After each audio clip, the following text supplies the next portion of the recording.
ស្វាគមន៍មកកាន់ការឲ្យតម្រុយឆ្នោតយួនលេខល្អច្បាស់របស់ Channel តម្រុយឆ្នោតយួនថ្ងៃនេះ Admin មានលេខល្អសម្រាប់ចែកជូនដល់ពុកម៉ែបងប្អូនយកទៅផ្សងសំណាងសម្រាប់ឆ្នោតយួនថ្ងៃទី19 ខែឧសភាឆ្នាំ2026មុននឹងឈានដល់ការឲ្យតម្រុយឆ្នោតខ្ញុំបាទសូមចិត្តពុកម៉ែបងប្អូនមេត្តាជួយ Like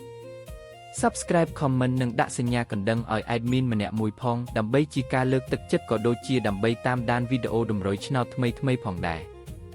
ឥឡូវកុំឲ្យខាតពេលយូរតោះយើងទៅតាមដានតម្រុយឆ្នោតយួនទាំងអស់គ្នាចំពោះឆ្នោតពីរលេខគឺមានលេខ55 26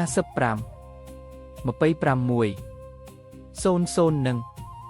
92សម្រាប់ ABCD សម្រាប់លេខអូសខ្ទង់គឺមាន20អូសនិង90អូសសម្រាប់លេខអូសចំពោះឆ្នោត3លេខគឺមានលេខ755គុណ003គុណនិង119គុណបាទឥឡូវនេះវីដេអូតម្រុយឆ្នោតរបស់ Admin គឺបានដល់ទីបញ្ចប់ហើយខ្ញុំបាទសូមជូនពរពុកម៉ែបងប្អូនដែលបានយកតម្រុយឆ្នោត Admin យកទៅផ្សងសំណាងជូនពរឲ្យហេងគ្រប់គ្នាចាក់ត្រូវគ្រប់គ្នាជម្រាបលាជួបគ្នាថ្ងៃស្អែកបន្តទៀត